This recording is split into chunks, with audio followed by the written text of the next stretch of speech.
Hello दोस्तों, नमस्ते। Basic teaching bye Kanhaiya sir के चैनल पर स्वागत है। तो आज बच्चों हम व्याकरण पढ़ेंगे। क्या पढ़ेंगे? व्याकरण पढ़ेंगे। व्याकरण जो होता है हिंदी का एक मूल ग्रंथ बुक है, जो इंसान, जो विद्यार्थी, जो विद्वान इसे पढ़ता है उसके अंदर शुद्धतम ज्ञान की प्राप्ति होता है।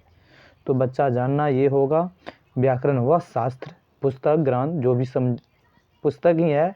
आप कोई ग्रंथ कहता है, कोई पुस्तक कहता है, नहीं तो जो भी हो देखना है, शास्त्र भी कहता है। तो व्याकरण वह शास्त्र है जिसे पढ़ने से व्यक्ति शुद्ध लिखना और पढ़ना सीख जाए, उसे व्याकरण कहते हैं। तो हाँ बच्चों, ये व्याकरण का डेफिनेशन हुआ, बार बार देखेंगे और अपनी समझ में आ जाएगा। चलो, अब व्याकरण के 3 रूप होता है। व्याकरण के 3 रूप, वैसे तो 5 रूप होता है, लेकिन 3 ही रूप का वर्णन बुक पर्सन में किया है। फिर भी देख लेंगे, 5 होगा तो हम दिखा देंगे, ठीक है जी। वर्ण विचार, शब्द विचार और वाक्य विचार। वर्ण विचार, शब्द विचार और वाक्य विचार, तीनों को वर्णन करेंगे। तो बच्चों, तो आप देखना है व्याकरण के जनक, अर्थात इस व्याकरण पुस्तक को कोई तो उत्पत्ति किया होगा। तो व्याकरण का जनक पिता किसे कहा गया है? पाणिनि को कहा गया है। अब पाणिनि कौन है बच्चों? पाणिनि एक अबोध अवस्था की बालक है, नादान बालक है, जो कि एक किताब को लिख डाला। तो यहाँ पे पाणिनि के थोड़ा सा उसके बारे में विशेषता जान लेते हैं। आखिर पाणिनि पुस्तक कैसे लिख दिया जी, इसका कुछ तो विशेषता होगा। इस विशेषता के बारे में जानते हुए आगे निकलेंगे, ठीक है बच्चों। तो पाणिनि नाम का एक बच्चा था जी, जो भी समझेंगे। तो पाणिनि नाम का एक बच्चा है जो गुरुकुल में, ये पुराने अतीत काल की बात मैं बता रहा हूँ, तो बीती हुई घटना की बात बता रहा हूँ। तो पहले, इससे पहले पूर्व की बात है, पुराने समय में, पुराना काल की बात है, बच्चे लोगों को हाथ में जैसे होता है ना विद्या रेखा, देख देख करके बच्चे लोगों को लिया जाता था पढ़ाने के लिए। तो उस बच्चे में से कोई एक बच्चा था जिसके हाथ में विद्या रेखा नहीं था। तो गुरुजी उसका विद्या रेखा नहीं होने के कारण उस बच्चे को पकड़ लिया, बोला बेटा तुम्हारे हाथ में विद्या रेखा नहीं है, इसलिए तुम उस योग्य नहीं हो, शिक्षा ग्रहण नहीं, तुम्हारे जीवन में शिक्षा नहीं हो सकता, क्योंकि हाथ में विद्या रेखा नहीं है। उस बच्चे को बोल दिया गुरुजी। तो गुरुजी जो बोल दिया, उस बच्चा बिल्कुल उदास हरास हो गया। आखिर ऐसा क्यों हुआ? सब बच्चे के हाथ में विद्या रेखा है, लेकिन हमारे हाथ में विद्या रेखा नहीं। तो उस बच्चे के अंदर उस तरह का विचार बन गया कि अब क्या होगा। तो बच्चे के अंदर ऐसा विचार बना कि खैर कोई बात नहीं है, ये गुरुकुल में अगर जगह नहीं मिला है तो दूसरे गुरुकुल चल जाएंगे। हाँ, रहा बात विद्या रेखा की बात, हम विद्या रेखा होगा जैसे होगा हम बना लेंगे। तो बच्चा क्या सोचने लगा, एक चाकू लेकर के विद्या रेखा माँ सरस्वती को पुकारते हुए बोला, माँ सरस्वती मैं विद्या रेखा बनाने जा रहा हूँ। चाकू लेकर जैसे हाथ चीर रहा है जी, विद्या रेखा बना रहा है, वैसे सामने माँ सरस्वती उसके सामने आ जाती है और बोलती है, माँ सरस्वती उस बच्चे को तो बधाई देते हुए कहता है, वाह बेटा, जो भी हुआ आज तो बहुत बड़ा काम करने जा रहे हो। चलो ठीक है, विद्या रेखा बना रहा है, ठीक, आज तुमको मैं वरदान दे रहा हूँ। आज विद्या रेखा से तुम एक ऐसा पुस्तक लिखोगे जो इंसान कितनों पढ़ लिख ले, कितनों अच्छा अध्ययन कर ले, कितनों अच्छा ज्ञाता बन जाए, आप यदि तुम्हारा लिखा गया, सोचा हुआ, विचारा हुआ चीज़ एक किताब लिखोगे, तुम उस किताब की ग्रहण नहीं करेगा, पढ़ाई नहीं करेगा, तो उसके जीवन में अशुद्धतम ज्ञान की प्राप्ति होगा, अरे शुद्ध ज्ञान की प्राप्ति नहीं होगा। तो माँ सरस्वती उस बच्चे को वरदान दे देता है। क्या दे देता है? वरदान दे देता है। तो वही बच्चा, पाणिनि नाम का बच्चा, एक व्याकरण की पुस्तक का मतलब चरित्र कर दिया, लिख दिया, उत्पत्ति कर दिया, मतलब लिख दिया, चरित्र नहीं लिख दिया।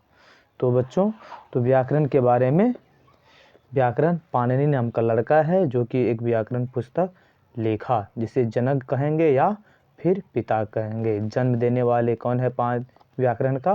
पाणिनि। तो बच्चे अच्छे से समझ गए होंगे। अब चलेंगे वर्ण विचार पे। क्या चलेंगे?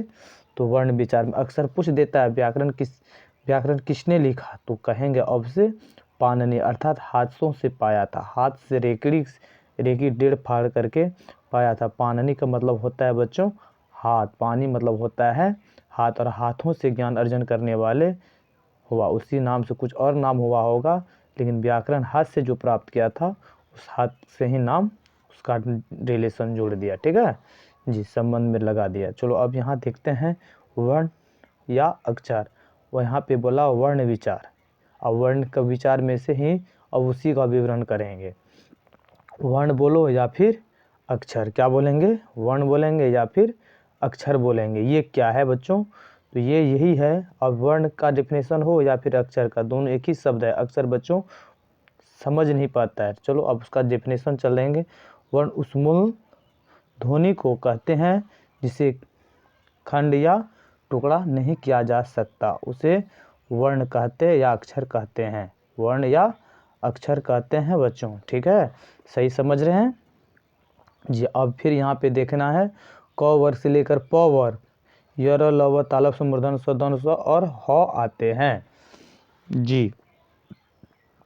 और उसके बाद आ भी पूरा आता होगा। आ हर्षे दुर्गे हर्षो दुर्गो ए री औ भी आते हैं जी, आता नहीं होगा आ है। उसके बाद अब यहाँ पे ध्यान देना बच्चों, वर्ण के दो रूप होता है। कितना होता है? वर्ण के दो रूप, स्वर वर्ण और व्यंजन वर्ण। कौन सा वर्ण है? स्वर वर्ण और व्यंजन वर्ण।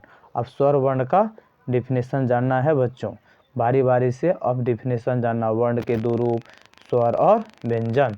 अब स्वर वर्ण का डिफिनेशन होता है बच्चों जिन वर्णों का उच्चारण, क्या बोला? जिन वर्णों का उच्चारण बिना दूसरे वर्ण की सहायता से की जाए उसे स्वर वर्ण कहते हैं। इसके अंतर्गत ओ आ हर्षे दुर्घे हर्षो दुर्घे ए ओ औ और री आते हैं। ध्यान देना, ये स्वर वर्ण की एग्जाम्पल है। इतना ही संख्या होता है स्वर वर्ण में, जैसे यहाँ पे लिख भी दिए गए हैं। स्वर वर्णों की संख्या कितनी है? 11 है। कितना है बच्चों? 11। अक्सर पूछता है, बताएंगे जी। स्वर वर्णों के भी 3 रूप होता है। अब यहाँ स्वर वर्ण व्यंजन वर्ण के 2 रूप, स्वर वर्ण और व्यंजन वर्ण। अब व्यंजन वर्ण स्वर वर्ण, अब स्वर वर्ण के भी 3 रूप होता है, तो तीनों रूप को जानेंगे। यहाँ पे लघु स्वर वर्ण है, दीर्घ स्वर वर्ण है और प्लुप्त स्वर वर्ण है। अब यही सब अक्षर का जो मेल मिला हुआ है जी, इसी के बारे में अभी वर्णन करेंगे। क्योंकि बच्चों हम सब वर्तनी बढ़िया से सीखे, उसी वर्तनी का मैं गुण सीखने जा रहा हूँ, किसके अंदर क्या चीज़ छिपा हुआ है। अब लघु स्वर जो बोला है बच्चों, ध्यान देना, ध्यान देना जी, जिन स्वर वर्णों की उच्चारण हल्की आवाज़ से की जाए। क्या बोला? जिन स्वर वर्णों की उच्चारण हल्की आवाज़ से की जाए उसे लघु स्वर वर्ण कहते हैं। छोटा सा बच गया था जगह, नहीं छूट गया था, लघु घुसा दिए, लघु स्वर वर्ण कहते हैं।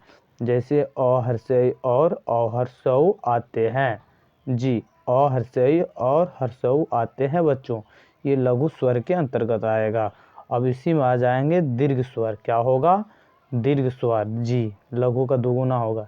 जिन स्वर वर्ण में लघु और स्वर जिन स्वर वर्ण में लघु स्वर वर्ण की उच्चारण दुगुनी हो उसे दीर्घ स्वर वर्ण कहते हैं। जैसे बच्चों अ जोड़ अ बराबर आ, हर्षई जोड़ हर्षई बराबर दुर्घई, ये हर्षई है, दुर्घई नहीं समझना बच्चों जी। हर्षऊ जोड़ हर्षऊ बराबर दुर्गेहु जी। अब दीर्घ स्वर होंगे, अब चलेंगे जी, ध्यान देना बच्चों।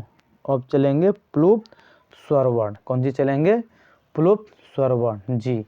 जिन वर्णों, यहाँ पे देख लेते हैं, कलम से देखना, जिन रे क्या है? प्लुप्त स्वर वर्ण। इन वर्णों में लघु दीर्घ दोनों स्वर मिल जाते हैं, जी हाँ, अर्थात 3 गुनी आवाज़ निकलती है, उसे प्लुप्त स्वर वर्ण कहते हैं। जैसे हे राम, ओम, हे भगवान। जिस आवाज़ में आकार हो, आकार नहीं, एक आवाज़ में रुकावट हो, कुछ क्षण रहे जी, जैसे किसी को बुलाया पुकारा जाता है, उस तरह की आवाज़ हो, उसी आवाज़ को हम प्लुप्त स्वर वर्ण कहते हैं। जी हाँ, समझ गए हैं, बहुत अच्छा से समझे होंगे बच्चे लोग। अब फिर देखेंगे व्यंजन वर्ण की ओर, किस वर्ण की ओर जाएंगे तो व्यंजन। अब स्वर वर्णों की सहायता से बोले जाने वाली होती है व्यंजन वर्ण। डिफिनेशन देखते हैं, जिन वर्णों का उच्चारण स्वर वर्णों की सहायता से हो उसे व्यंजन वर्ण कहते हैं।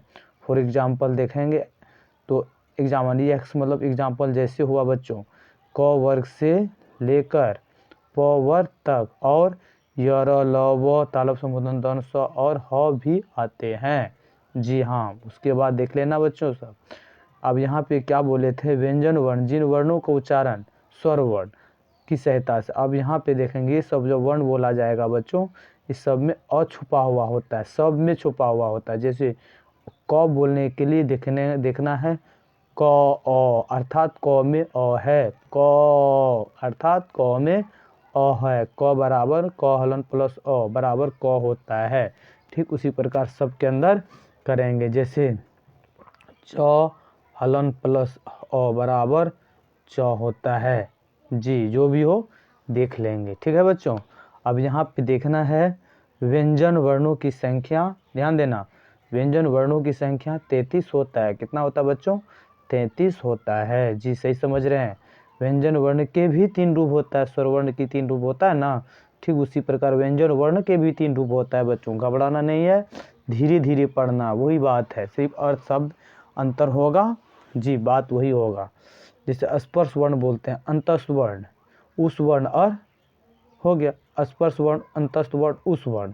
और स्पर्श वर्ण क्या होता है, क वर्ग से लेकर के प वर्ग तक। क्या है बच्चों, क वर्ग से लेकर के प वर्ग, वर्ग मतलब होता है 4, वर्ग का मतलब होता है 4, क ख ग घ, नहीं क ख ग घ, यही तक रहेगा।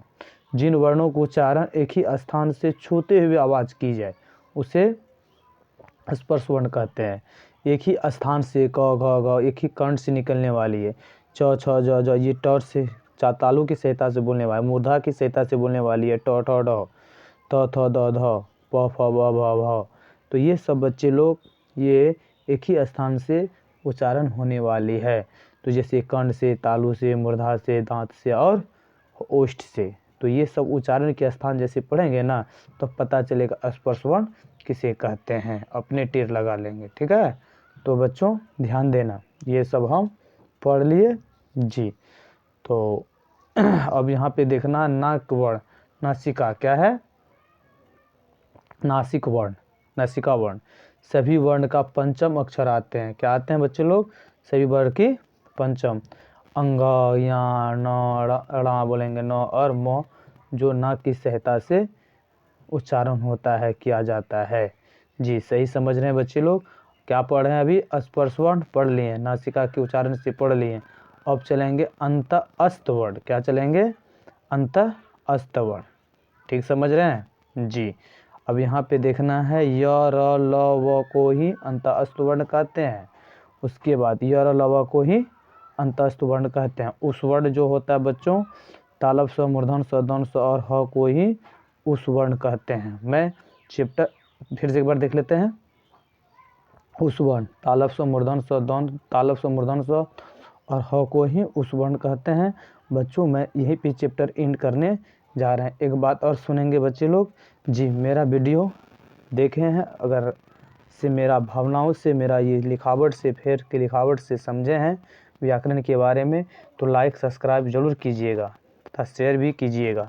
सब्सक्राइब करना बहुत बड़ा भूमिका है, कारण है कि सब्सक्राइब करते हैं तो मेरा वीडियो जो भी बेसिक पढ़ाई होगा आपकी पहले, सबसे पहले आप ही के पास पहुंचेंगे।